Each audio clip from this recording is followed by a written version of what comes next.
नमस्कार साथियों, आप जुड़ चुके हो जीएसआर मीडिया से। बालोतरा जिले के समुद्री इलाके में स्थित खरटिया मठ पर मठाधीश को लेकर काफ़ी दिनों से विवाद चल रहा है।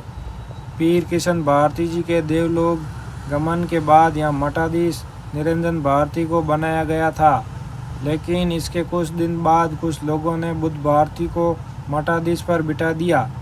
बीते कुछ दिनों से चल रहे खींचतान बढ़कर सीएम, प्रभारी मंत्री और जिला प्रशासन तक पहुंच गई है। पंचदशनामा जूना अखाड़ा के संतों और क्षेत्र के लोगों ने सरकार से मांग की है कि इस विवाद में दखल देकर अनाधिकृत रूप से बैठे मठाधीश को हटाया जाए। मठाधीश निरंजन भारती को सुरक्षा प्रदान की जाए।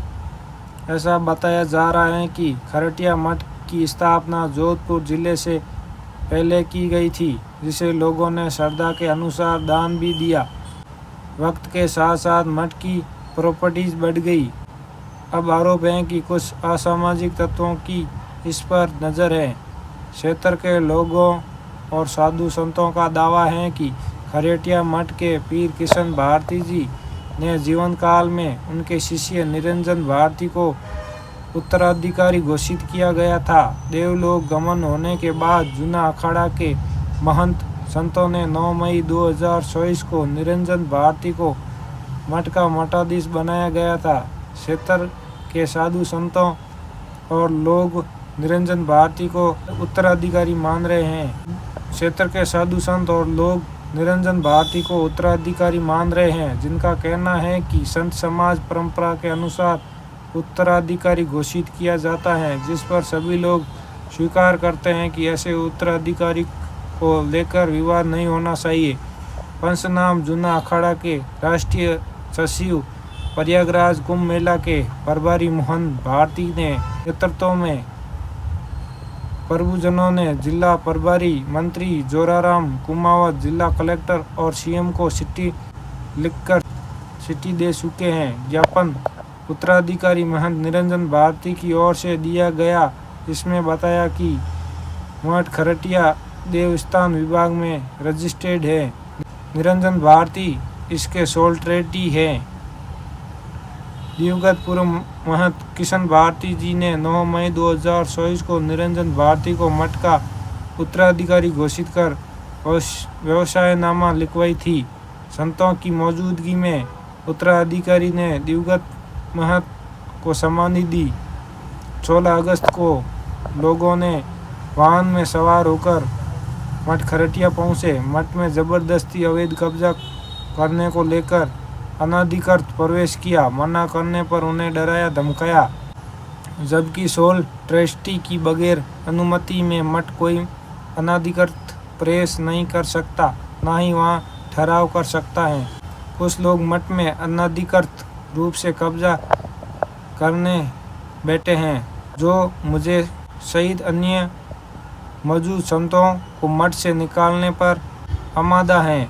मठ में अवैध कब्जा जमाने के खिलाफ अवश्य कार्रवाई करे, वही उन्हें सुरक्षा उपलब्ध करवाए। दशनाम जूना अखाड़ा के मोहन भारती का कहना है कि प्रहलीन किशन भारती जी थे। उन्होंने पूरे अखाड़े के साधु संतों और ग्रामीणों को बुलाकर एक सम्मेलन जूना अखाड़े के शंकराचार्य की उपस्थिति में रखवाया था। उस समय में वृद्धावस्था का हवाला देते हुए कहा था कि निरंजन भारती को 4-5 साल पहले ओकार भारती ने गोद लिया था। इस मठ को चलाने के लिए कोई शिष्य योग्य नहीं लग रहा है, तब निरंजन भारती को ले लिया था। ये 5-6 साल से मेरे पास रहे हैं और मठ का सारा काम संभाल रहे हैं। मेरे वृद्धावस्था हो चुकी है और मुझे उनसे उत्तराधिकारी बनाना है। पूर्व विधायक कान सिंह कोटड़ी ने बताया, महंत जी उन्होंने हाल ही में दिनों में समाधि ली है। उनके द्वारा ही उनको नियुक्त दी गई है। हम सभी क्षेत्र के 37 कौम के लोग चाहते हैं कि महाराज की ओर से जो भी दिया गया है वही महंत जी हमारे कुछ लोगों की ओर से बुद्ध भारती जी को बिठाया गया है। यह वास्तव में शरारतपूर्ण काम है। ग्रामीण खींव सिंह राजपुरोहित ने बताया, हम सभी 36 कौम के लोगों से यही चाहते हैं कि किशन भारती जी ने निरंजन भारती को उत्तराधिकारी बनाया है, वो सही है। खरटिया मठ के उत्तराधिकारी निरंजन भारती ने बताया, यहाँ महंत किशन भारती जी महाराज, उन्होंने जीवन काल में उत्तराधिकारी और शिष्य मेरे को बनाया था। साधु संतों और पब्लिक के सामने घोषणा की। उत्तराधिकारी को लेकर जो डॉक्यूमेंट बना है वो मेरे पास है। नए उत्तराधिकारी बुद्ध भारती का कहना है कि पहले यहाँ पर नहीं था, लेकिन आता जाता था। जिसे समय इनको मठ संभाला गया था, तब हमारे को कोई सूचना नहीं दी गई थी। उस अखाड़े के संत महात्मा थे, हमने वीडियो में देखा था, लेकिन हमारे कोई सूचना नहीं दी थी। परंपरा तो ये कहती है कि शिष्य को ही उत्तराधिकारी माना जाता है।